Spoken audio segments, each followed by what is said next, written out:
Hey guys, Shane here with Kronos and Kin again, and today we are painting one of my player characters' miniatures, Buchaka, Bugbear Monk. So I've already primed it, and he's given me the colors he wishes to have, and I use the Army Painter speed paints. I'll be better at the camera, I promise. And I like them because it does a lot of the shading and the blending of color and all of that. I love painting, but I love it being easy for me. I'm not into it for perfection. I'm into it because I just enjoy it. I want to do a good job, but yeah, I want it to also be easy. So I don't know. I, as a painter, am all over the place.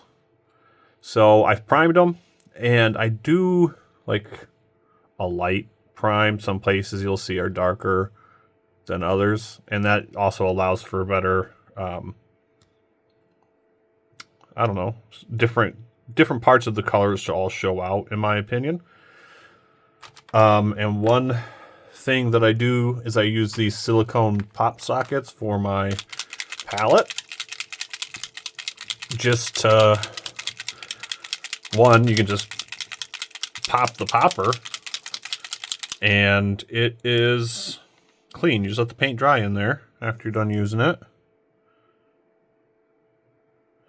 So this is Bony Matter is the color I'm using here, and this is the color that he chose for his robes, most of the robe color. And so yeah, I shook it up real good. I shook it up a little bit beforehand. And it's like an off dirty white. And I don't know, I find a brush that I feel like using that day. And I start painting. And I have the Bob Ross mentality when it comes to painting. There's no mistakes, just happy little accidents. And so, throw some of this Bony Matter on here. It's a little bit more brown than what we were thinking. But that's the great thing about paint, too, is if he doesn't like it, just paint over it. And so the majority of his robes are going to be this color.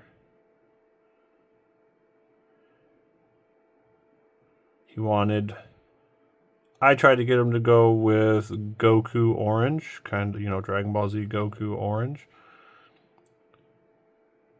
But it's his character. It's what he wants. Whatever makes him happy. And then in spots, I'll throw it on thicker where there's folds already in the character's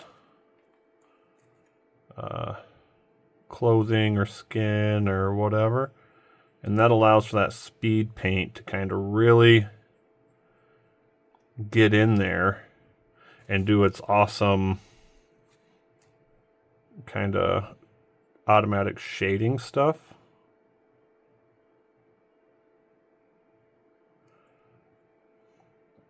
And so I kind of initially work my way all the way around.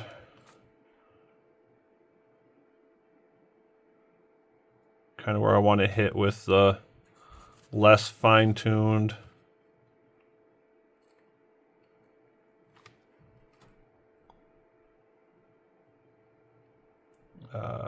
brush. So these little shoulder parts there are going to be significantly different colors. So what I'm trying to do is get it to where the paint for the robes kind of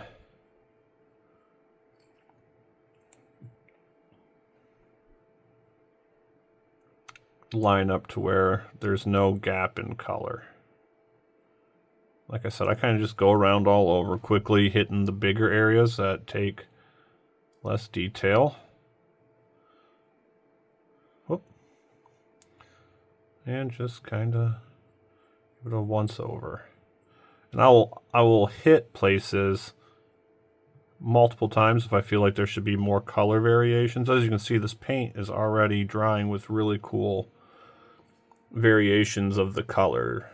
That's why I love the speed paints. I don't have to do washes. I don't have to do 3 forms of the similar color to get different gradients. Just allows me to have the fun that I want to have while playing D&D and painting. And this character, he chose the Bugbear because it's quite different. I like the idea of there being a like monk mentality Bugbear in the group. Bugbear that's not just like a dumb goblin, but kind of this inner peace kind of character.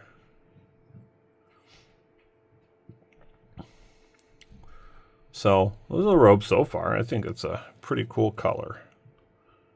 I think he did a good job picking the color.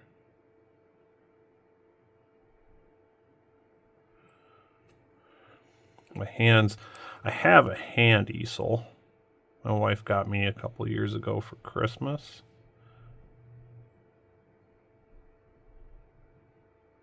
I really need to start using it again because my hands, as I'm getting older, aren't as steady. And what I do is, kind of as I'm spinning around painting a new spot, I'll look for an old spot that I've already painted, because sometimes the paint will just run over a spot, and then you'll see bare area, bugbear area. I don't know. So I hit it. Like I said, Bob Ross mentality when it comes to painting, you know. I'm going to always be my worst critic. And not enjoy what I put down as much as the next guy.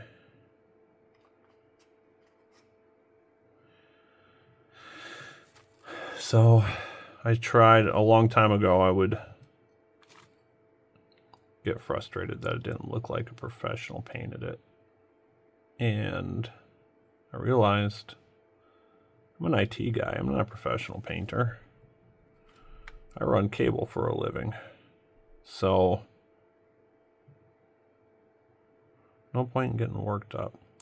Now around his hands and feet right now with this bony matter for his robes, I'm not necessarily as careful because we're painting his fur too. And I know I pull it off camera or I'm painting sometimes. I'm blind. So I need to pull it in close to my face every once in a while just to make sure I'm doing what I need to be doing. Like I said, his pauldrons, the little shoulder parts of the cape there, are going to be a vividly different color. And so I want to make sure that I keep my personal separation lines in the artwork kind of strong.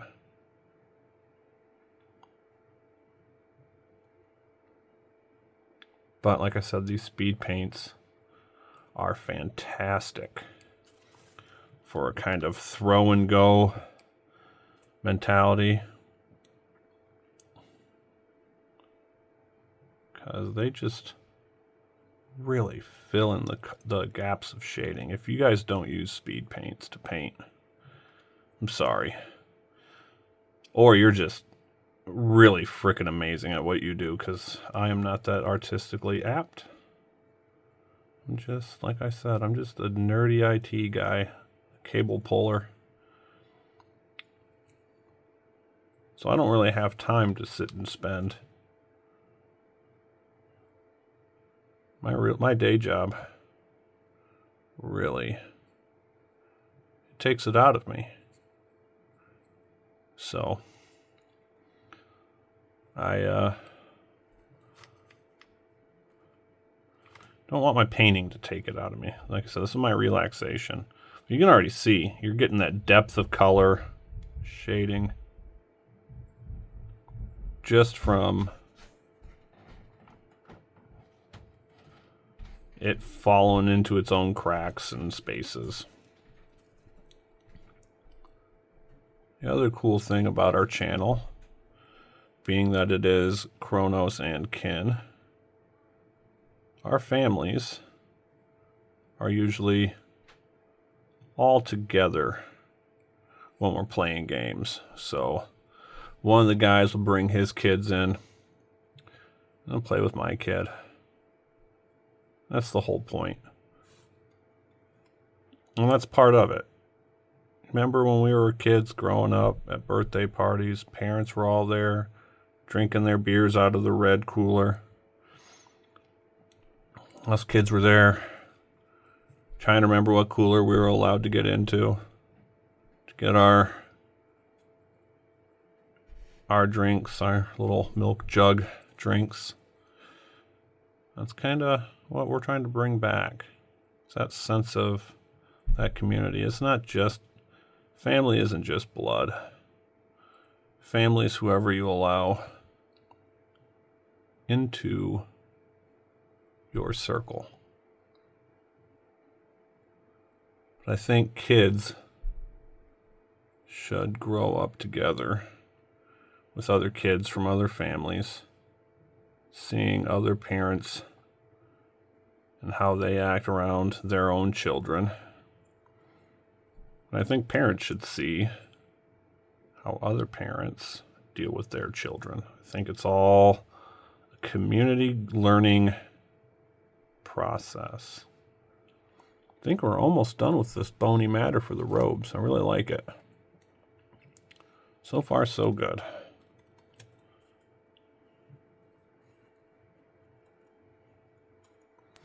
And as you can see all those little pips on the robes.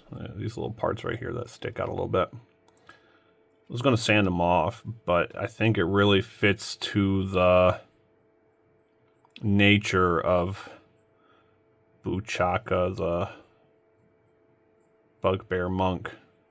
I think that this is a robe that he wears for function, not for fashion.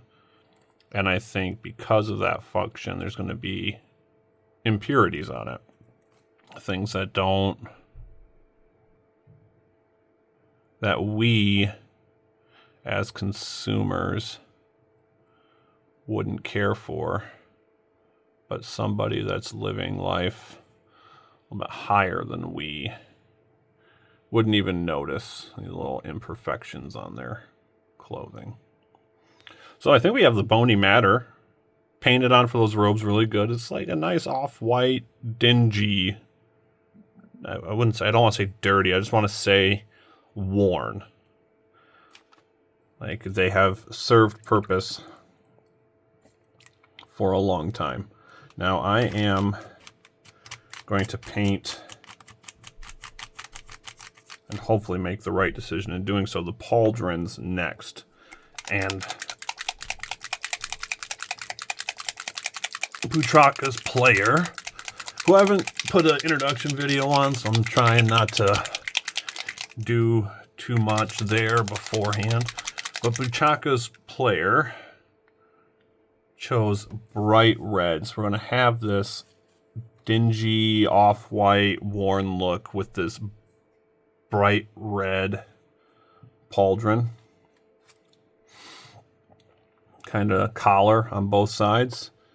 And then we're going to go with a dwarven copper for that medallion right there.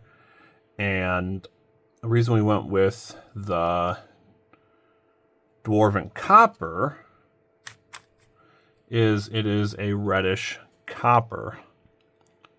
So it's going to kind of, and it's dark. So it's going to tie in, I hope. What I'm wanting to see is it tie in Bouchaka's robes with this kind of red pauldron we have going on. And I'm going to do this in these outer areas with my less fine brush. And if I feel like I'm having issues keeping my hands steady, I'm going to switch to my more delicate brush.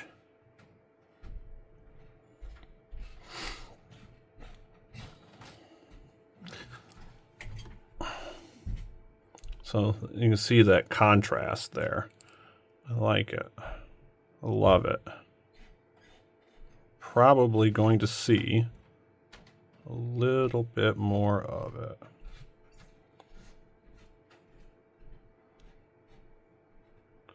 So if you guys watch this video, what is your favorite playable race and class for when you play D&D? I would like to know.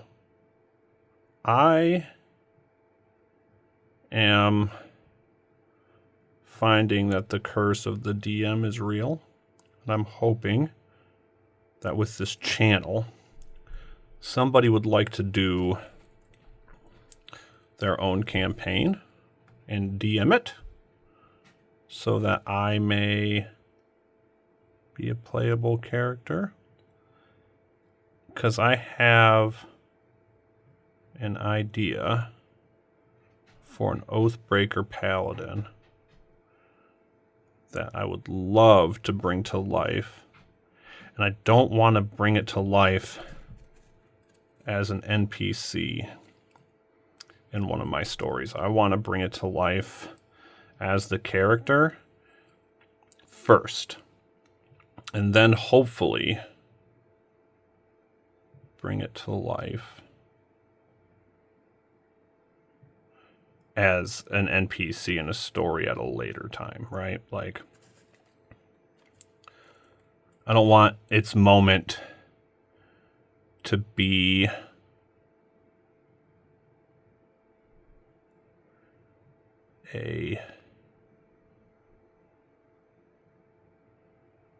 sorry, I'm concentrating and I can't talk and concentrate at the same time, apparently. I don't want his moment to be kind of a non-permanent moment. I want his moment to be built up and followed. I want him to have a chance to tell his story and why would you break your oath as a paladin? Well, there's many reasons, and some of you have done that. But anyways, if you watch the video, please comment with what is your favorite. I didn't have to pull out the other brush at all with this. I like it. Favorite player, race, and character. My Oathbreaker that I was just talking about is going to be a human. It fits how I design the character the best. But I think my favorite player race has got to be...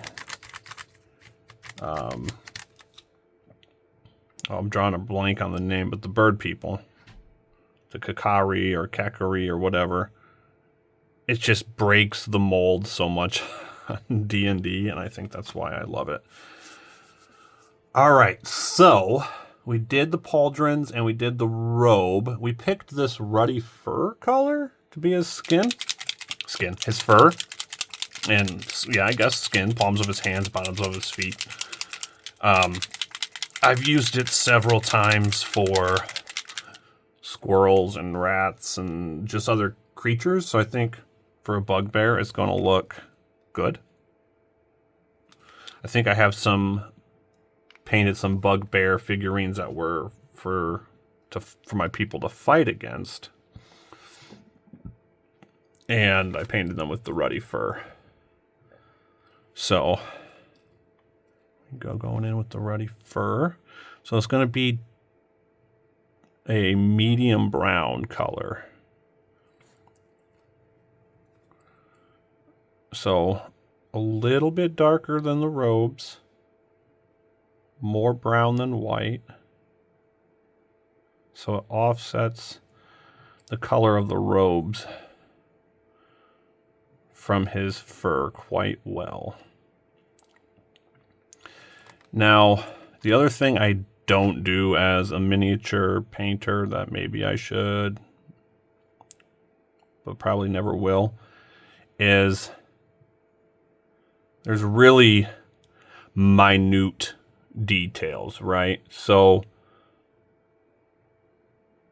the eyebrows, the eyes, the teeth, all of that kind of stuff. The beard I'm going to paint separate color.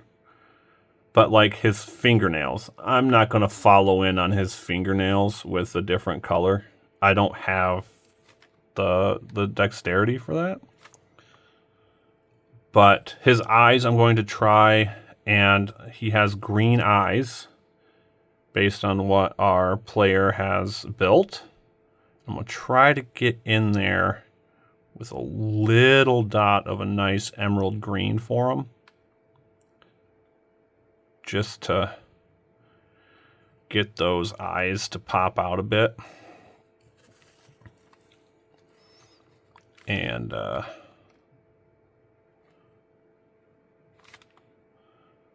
give him some uniqueness. The eyebrows and the hair.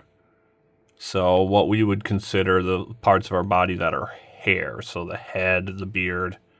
We're going with a darker yellow. I think the color I picked is sand golem. He wanted to have blonde hair. So there we are. We've got his hands done. We're getting into the smaller, more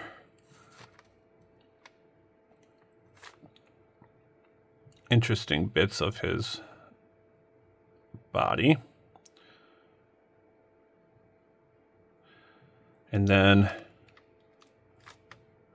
we'll get to his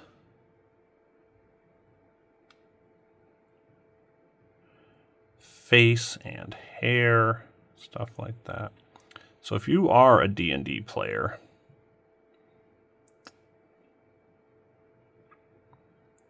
what is something that you have always thought would be fun in a campaign for a character or for a small story arc that you've always wanted to see or play? Even if it's like a one-shot, right? Because I have some of those that I'm planning on doing. Oh, another happy little accident there. I got a little bit of the brown on his pants. So what I want to do is clean my brush off real quick. Let's see if I can't pull that up a little bit here. And then take a little bit of the robe color here. And again, just get it on top of that a little bit. All right, so those are his hands and his feet.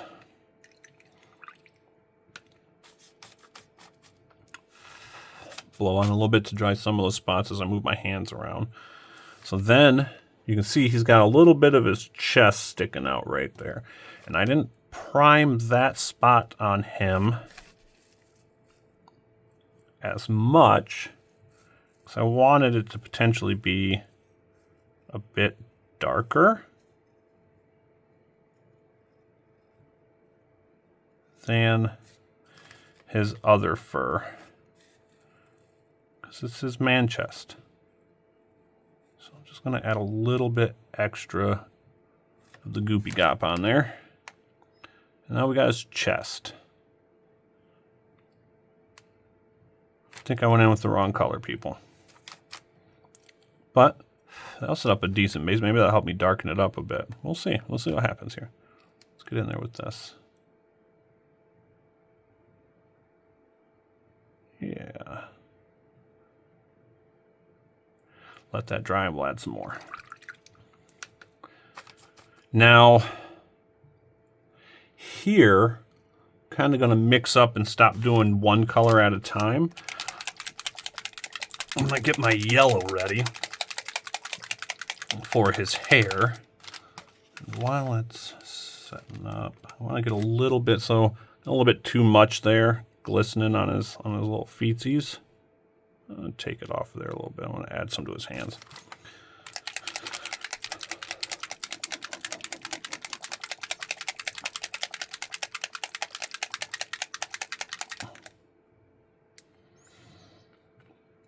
We're going to get some of this sand golem yellow out. I'm hoping it's going to be a nice enough blonde hair, but not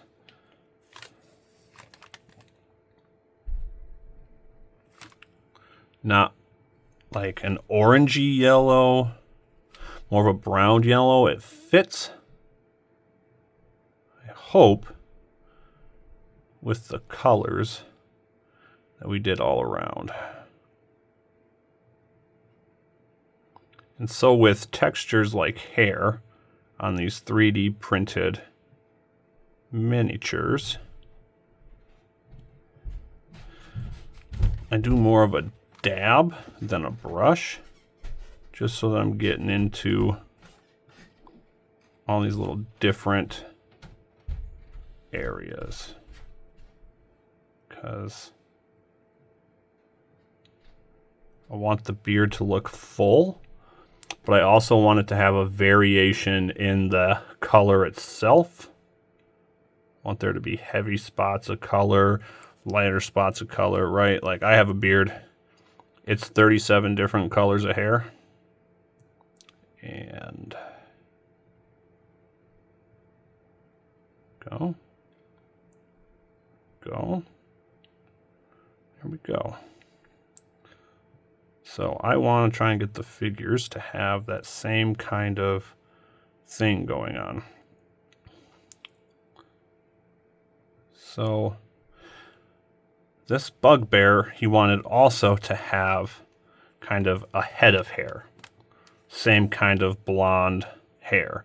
And so I painted more white. Whoops, sorry. More white on his head. So it's going to kind of go around like this a little bit. More white on his head to accept a more vibrant color of yellow, because it's going to be vastly different. And I know the camera keeps going in and out of focus. When you're painting, it's hard to sit still, and I want it to come up and across like that, so that he has a more defined hairline. Around his ear there, because the rest of his head is going to be his Bugbear fur. But I wanted to give him that hairline as the player requested. And so that is kind of the hard part, is using your imagination enough to figure out how to do a hairline on something that wasn't necessarily given one. And then the eyebrows, which I historically do not give justice to. I want to try. Yeah, see, that's okay because I can cover it up where I've made a couple little outside the line kind of spots, I hope. Yeah, that one turned out pretty good. This one, on the other hand, is turning out thick. See? There's an oopsie for you. It's okay. I'll cover that up with some fur. And it's pretty much a white. Let's see that spot right there. I can scrape most of this off. There we go. I'll get my fur color real quick. I want to actually change my brush up a little bit.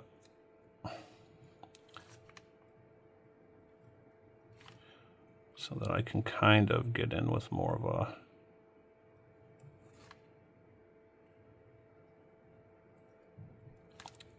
finer line here.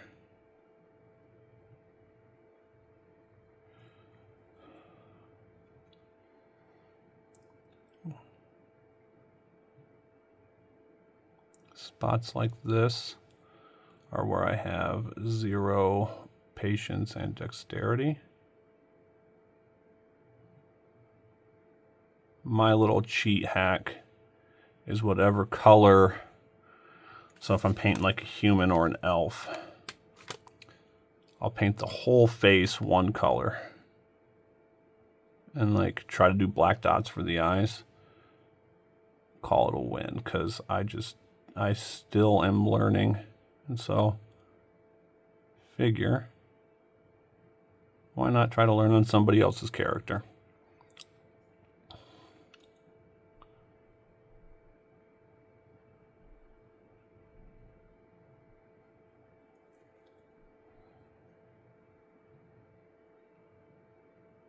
I'm trying not to cover up where I've done the whites of his eyes, because I did promise to try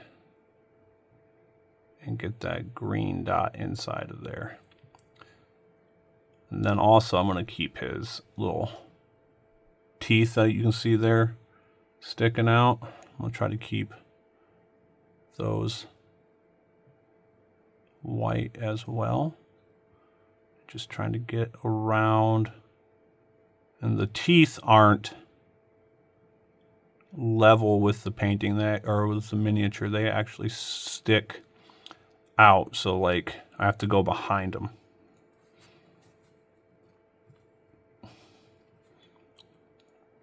Which is not a problem. So now I'm trying to get the other side of his head here.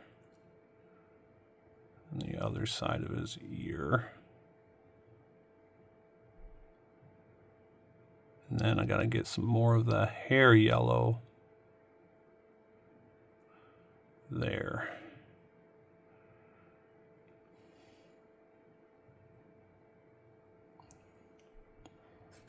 And on the back sides where it sticks out right there.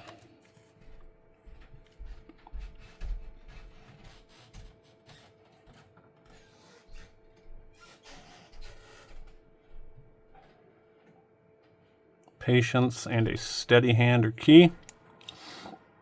And like most people in the world, I'm lacking in patience. Like I said earlier, as I get older, I run out of patience.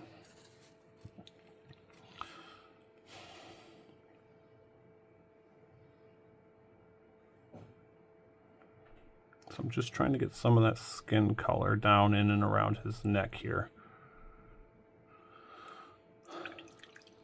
Most people won't ever see it, but I know it's there, so I wanted to give it some skin tone. And now my fingers have brushed against that yellow a little bit before it had dried completely. So I want to get another coat there. But then again, here is the back of his beard.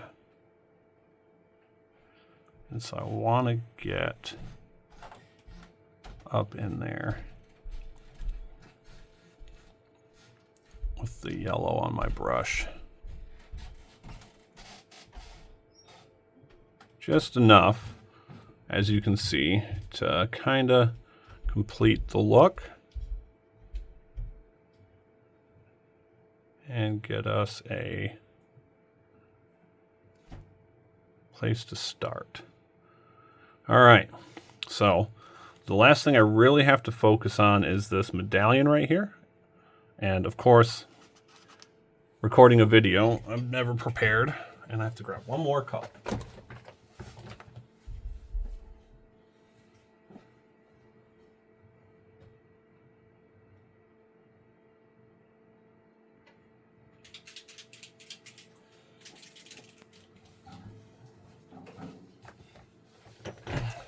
So I said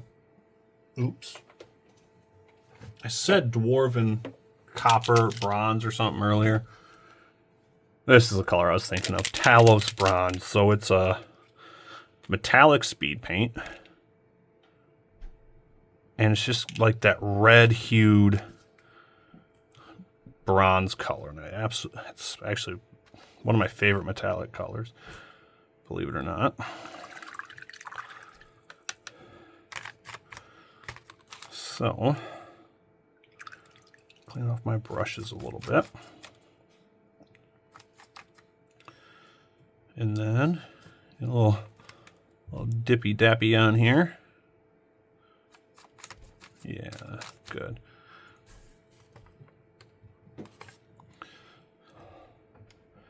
And then we're going to try to carefully just paint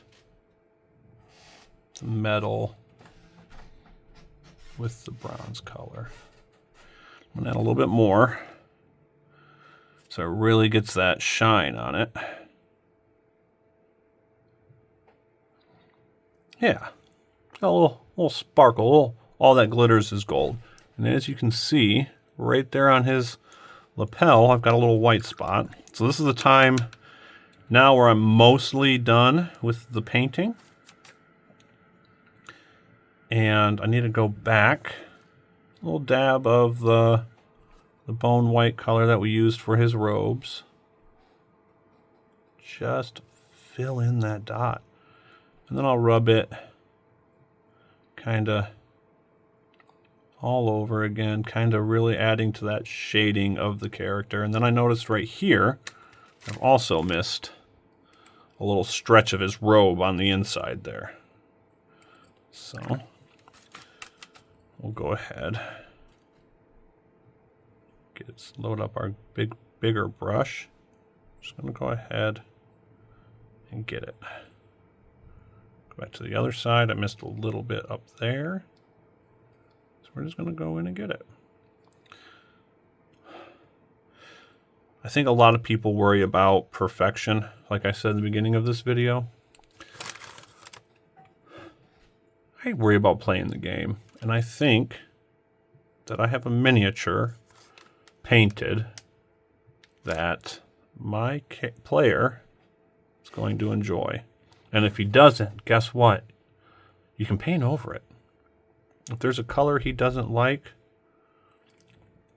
I can paint over it. If he wants a little bit more of something somewhere, I can paint over it for him.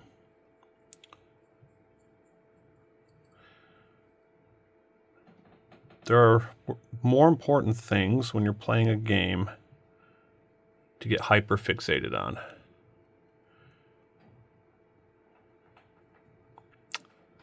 So, I now feel that I have a guy ready to go. And the last thing we'll try to do, real quick, and we'll grab my emerald green, and we're going to get his eyes on there.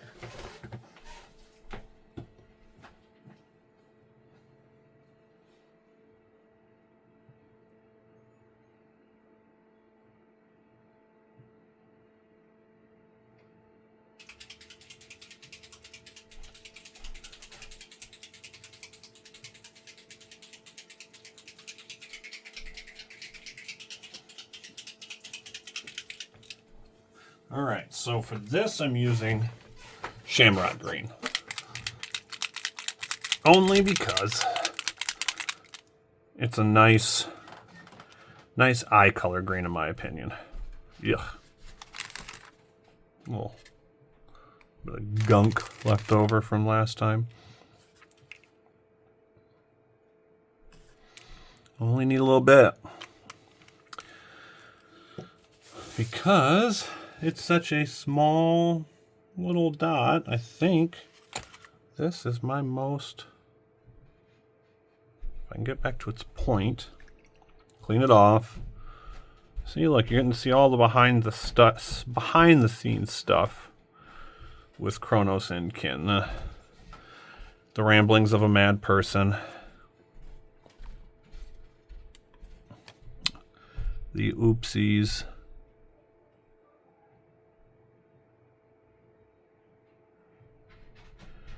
Alright, got that green there. Got that green there. So as you can see, he's got two green eyes.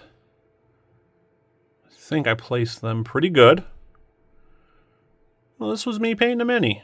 If you like these videos, let us know and we'll continue them. But for now, I'm going to take pictures of this, send it to the player, let them know what we got going on for them. And yeah, thanks for watching. See you next time, guys. Remember, Kronos and Kin on all the socials. TikTok, Facebook, YouTube, and our website, kronosandkin.com. My video will turn off.